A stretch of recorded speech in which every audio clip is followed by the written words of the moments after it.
11월에 접어들었습니다. 소백산 깊은 골짜기에 있는 저희 마을도 소백산 단풍이 앞마당까지 와서 노랗고 붉은 단풍으로 물들어 있습니다. 단풍은 자연의 이법인 만물의 생성, 변화, 소멸의 원칙을 깨닫게 해줌으로써 생로병사의 인생을 비유하는 데 줄곧 등장하기도 하고, 동양의 선수화로부터 또 단풍놀이 유의에 이르기까지 삶의 미학을 발견하는 환경이 되기도 합니다. 우리 교회는 11월을 위령성월로 정해 영혼들의 안식을 위해 기도하는 성월로 기념하고 있습니다. 어떤 원주민들은 돌아가신 가족의 밥그릇과 수저를 수년 동안 밥상에 올려놓고 한 가족으로서의 실존으로 삼기도 한다고 합니다. 교우 여러분들께서도 이미 세상을 떠나신 부모님이나 가족들에 대한 추억과 함께 영혼 안식을 위해서 열심히 기도하시고 연미사도 봉헌하시면서 주님 안에 일치하는 믿음의 성월이 되기를 바랍니다. 인간은 무엇으로 구성된 존재인가? 세상의 모든 만상과 같이 인간도 어김없이 오로지 물질로만 존재한다고 믿는 생각을 오로지 유자를 써서 유물론적 사유라고 합니다. 그러나 모든 만물과 인간은 육신과 함께 영혼, 정신, 마음으로 결합되어 생명을 이루는 존재로 이해하면서 육신 자체가 영혼으로 인해서 존재한다고 생각하고, 혼이 육신을 떠나면 물질만 남게 되고 그것을 죽음이라 믿기도 합니다. 우리는 부활신앙을 기초로 한 그리스도교 신자들이기 때문에 누구나 죽음 이후에 삶이 있다고 고백하고 있으며, 천당, 지옥, 연옥이라는 교리를 믿을 교리로 따르고 있습니다. 이는 비신앙인들과 대화하면서 사후세계가 있느냐 없느냐, 천국, 지옥 이런 건 실존하느냐 아니냐 논쟁을 하기도 하지요. 테스 형, 세상이 왜 이래? 왜 이렇게 힘들어? 먼저 가본 저 세상 어떤가요, 테스 형? 가보니까 천국은 있던가요, 테스 형?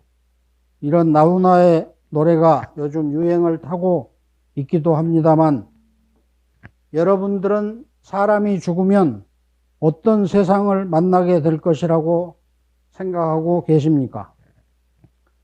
11월은 죽은 이들을 위해 기도하는 위령성일이기도 해서 저는 오늘 강론에서 죽음이란 무엇이며 천국, 지옥, 연옥은 과연 있는 것인가에 대한 믿음을 나누고 싶습니다. 산천 초목이 새싹으로 나고 성장하고 단풍이 들듯이 모든 존재는 태어나면서부터 죽음을 향해 나아감을 봅니다. 태어나서 죽지 않는 것이 없고 절대적으로 지속되는 생명이 없다는 것을 분명합니다.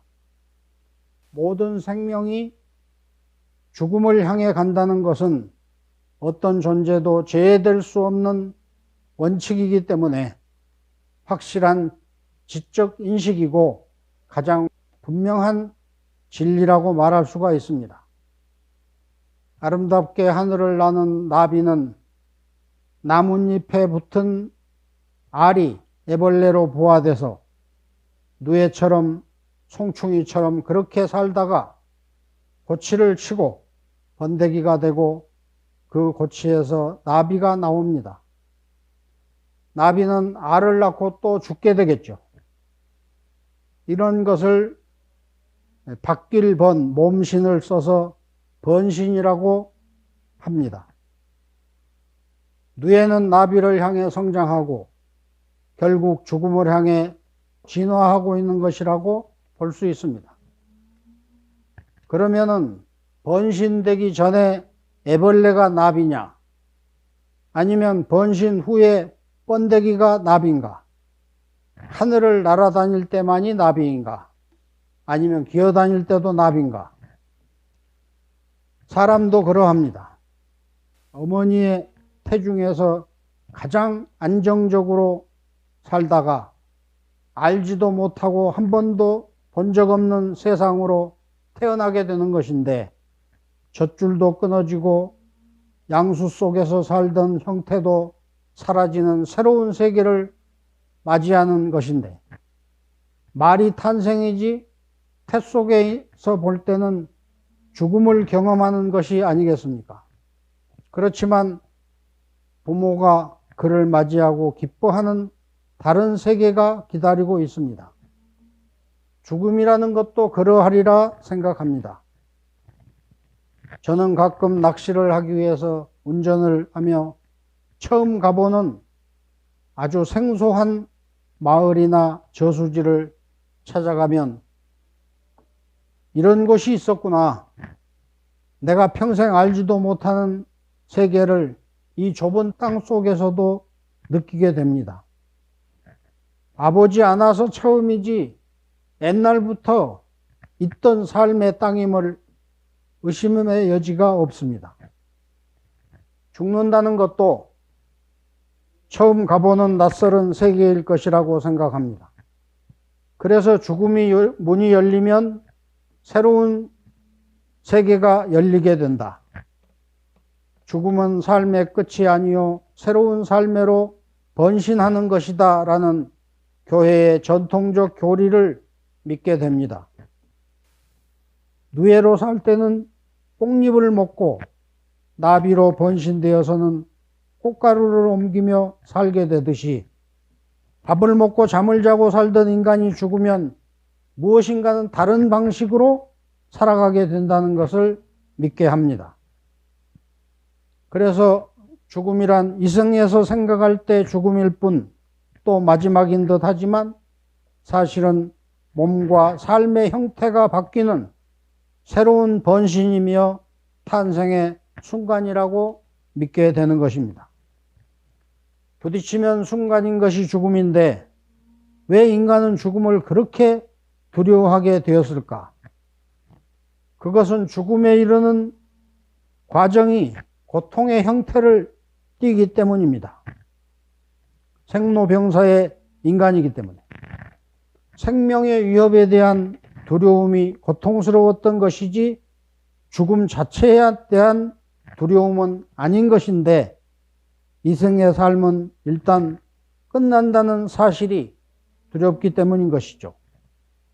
프란치스코의 보나벤투라 성인께서는 죽음을 겪기 전에는 아직 죽지 않았기 때문에 죽음이 무엇인지 고통스러운 것인지 알 수가 없고, 죽음을 맞이한 다음에는 이미 목숨이 끊어진 이유이기 때문에 고통스러운 것을 느낄 수 없다, 그렇게 가르치셨습니다. 설사 참혹하게 죽은 시신을 볼 때라도 그는 실제로 아무런 고통도 아픔도 슬픔도 느끼지 않고 그래서 두려움도 없는 것인데, 그것을 바라보는 가족들의 눈에는 안타깝고 고통스럽게 느끼는 것이란 말이죠. 우리는 내 자신의 죽음에 대해서 이야기하고 있는 것이며 타인의 죽음에 대해서 이야기하고 있는 것이 아닙니다. 인간의 존재 본성상 죽음을 두려워함으로써 자기 생명을 보호하는 보호 본능을 작동시켜서 위험을 피하게 해주는 것이 바로 두려움의 실체인 것입니다. 삶이 바뀌면 저승인데 저승의 삶은 어떨까요? 가보니까 천국은 있던가요, 테스 형? 하듯이 정말 천국이나 지옥이나 연옥이 있을까? 아무도 안 가봤으니까 모르죠. 그러나 자, 여기 단서들이 있습니다. 대부분의 사람들은 임종시에 죽음이 왔다는 사실을 알고 인정하고 받아들입니다. 그래서 고통을 느끼지 않죠. 실제로는 매우 평화롭고 즐겁게 본다는 것입니다. 컴퓨터와 아이폰을 발명해서 세상을 바꿔놓은 애플사의 스티브 잡스는 2011년 췌장암으로 생을 마감했습니다. 세계 최고의 거부에까지 오를 정도의 실존 인물이 죽기 전에 인생에 대해서 이런저런 유언을 남겼다 하는 것들이 이제 카톡에 날아다니는 글들도 보았는데 그것은 가짜 뉴스. 실제 임종을 지켜본 그의 부인과 간호사들의 전한 마지막 스티브 잡스의 말은 딱 세 마디 감탄사였다고 전해집니다. 오 와우, 오 와우, 오 와우. 야 대단하다. 야 놀랍다. 놀라워. 그런 뜻이죠. 또 우리 동강원의 이연필 선생께서도 죽음에 임했을 때 아이고 좋아라. 이렇게 좋은 걸 너무너무 좋아 죽겠네. 이런 감탄사를 또 하셨다고 합니다. 뭘 봤을까요? 좋은 걸 봤으니까 감탄사를 연발했겠죠. 또 하나의 단서를 보지요. 요즘은 심폐소생술이라는 것이 일반화되어 있습니다. 심장박동이 멎은 상태로 다시 가슴을 눌러가지고 숨을 쉬게 하는 CPR이라는 조치입니다. 20분, 30분 동안 숨이 멎었던 사람들을 다시 살려내는 그런 심폐소생술이 소개되면서부터 많은 사람들이 혜택을 봐서 살아나는 경우가 많습니다. 그들 중에 잠시 죽었던 순간에 겪은 것을 이야기하는 임사체험자들이 늘어나면서 경험담이 나와 책도 나오고 방송에도 나오고 그렇습니다. 미국의 어느 의과대학생들 한 그룹에서는 직접 임사체험을 해보기 위해서 서로 돌아가면서 주사를 놓고 죽음을 맞아 또 적당한 시간에 CPR로 다시 살아나는 그런 위험한 장난을 하는 영화가 소개되기도 했습니다. 그런데 전 세계의 임사체험자들이 겪은 죽음의 순간 증언들에는 마치 입을 맞춘 듯이 한결같은 공통점이 있었습니다. 그것은 첫째로 다시 살아날 때까지 자신의 죽은 몸을 직접 내려다본다는 것입니다. 자기 시신을 놓고 수술을 하거나 가족이 슬퍼하거나 울거나 하는 그런 것을 다 보았다는 것이 공통점입니다. 둘째는 죽음으로 맞이하는 첫 순간이 빛의 동굴이 등장합니다. 아주 너무나 빛나는 동굴이 나타나는데 빛이 밝으면 눈이 부셔서 보지 못하는 것이 일반이지만 뚜렷하게 볼 수 있는 그런 아주 밝은 빛이 동굴 같은 곳으로 들어간다는 것이죠. 세 번째는 자기보다 먼저 죽은 가족이나 할머니나 형제들을 만나고 돌아왔다는 증언들도 있습니다. 이건 임사체험자들의 일부의 증언이라 공통점이라고 말할 수 없긴 한데 아무튼 그런 증인들을 남기고 있습니다. 네 번째로는 그 시간이 공포의 시간이 아니라 아주 평화로운 상태라는 것입니다. 지옥이라고 볼 수 있는 어둠의 환경이나 괴물의 위협을 받는다는 등 만화나 우화에 등장하는 그런 암흑이나 공포, 고통, 악몽 같은 그런 것을 경험한 사람은 한 명도 없다는 공통점이 특징입니다. 다섯 번째로는 임사체험으로 살아난 사람들은 착하게 변화된다는 것입니다. 죽었다가 살아나면서 삶에 대한 회개가 이루어졌다는 것을 뜻하는 것이라고 생각됩니다. 이것은 루카복음 14장, 16장에 나오는 부자와 나자로라는 예수님의 예화처럼 일단 죽음을 경험하면 회개하지 않을 수 없게 된다는 이야기가 되겠습니다. 저는 이런 증인들의 단서들을 믿기로 했습니다.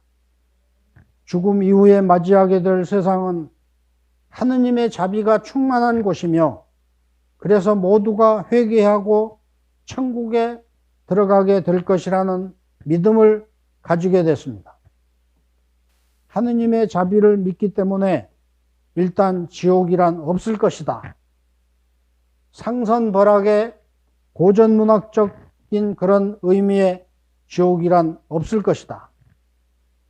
루카복음의 부자가 목마른 고통을 받는 장면도 있지만 그것 자체가 하느님 자비심의 표현이라고 생각됩니다. 이것은 제 개인의 생각이고 교리와는 다르지만 아무튼 지옥은 없다.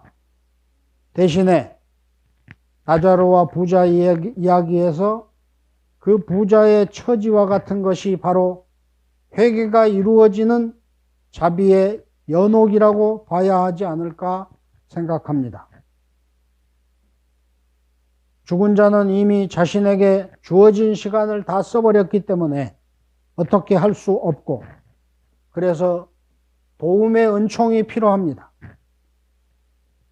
제명대로 살지 못한 모든 이들의 구원을 위해서는 산자들의 기도가 중요하다는 생각입니다. 그래서 교회의 죽음을 묵상하기 좋은 11월을 교회는 위령성월로 삼고 죽은 이들을 위해 기도하라고 권고하고 있습니다. 사랑하는 교우 여러분, 우리 교회의 예비자 교리는 하느님에 대한 신론, 예수님에 대한 그리스도론, 그리고 교회에 대한 성사론이라는 세 가지 파트로 설명을 합니다. 예비자 교리 첫 시간에는 대개 인생을 돌아보게 하면서 죽음에 대한 설명을 합니다. 종말론은 마지막이어야 되는데 첫 시간에 죽음에 대해서 설명하는 이유는 삶을 바라보는 세계관을 가르치기 위함입니다. 불교에서는 그 첫 교리를 재행무상으로 시작한다고 합니다. 모든 것은 무상한 것, 색즉 시공이다. 그러므로 진실한 것을 찾으라 하는 가르침인 것이죠. 그것이 해탈의 길이다. 그리스도 교리가 죽음으로 시작하는 이유는 현재 살아있음에 대한 감사로부터 신앙을 출발시키기 위함입니다. 하느님께 창조받은 몸으로서 늘 감사하는 마음으로 세상을 바라보고 이웃을 바라보고 서로 배려하고 연민의 손을 내밀어 돕고 사는 것이 세상을 사는 방법이고 하늘나라에 가는 길임을 마음에 새기고 살아가야 하겠습니다. 우리보다 앞서 떠난 많은 사람들, 복된 삶을 산 사람, 한 많은 생을 마감하고 떠난 사람, 고독하고 쓸쓸하게 스스로 죽음을 선택한 사람, 누군가를 위해 목숨을 바친 사람, 기억나는 이들과 이름 없이 죽어간 역사의 많은 존재들을 기억하고 그들을 위해 기도해야 하겠습니다. 죽은 이를 위해서 기도하는 것은 살아있는 사람들의 의무입니다. 연옥 영혼을 위한 기도가 곧 자신의 죽음을 위한 준비의 기도라는 것을 잊지 마십시오. 자신을 위한 기도를 만들어가는 은총의 일용성월이 되게 하십시오. 먼저 가신 여러분들의 부모님과 친지 보들과 여러분이 기억하는 모든 이들의 영혼이 하느님의 자비로 평화의 안식에 들기를 축원드립니다. 아멘.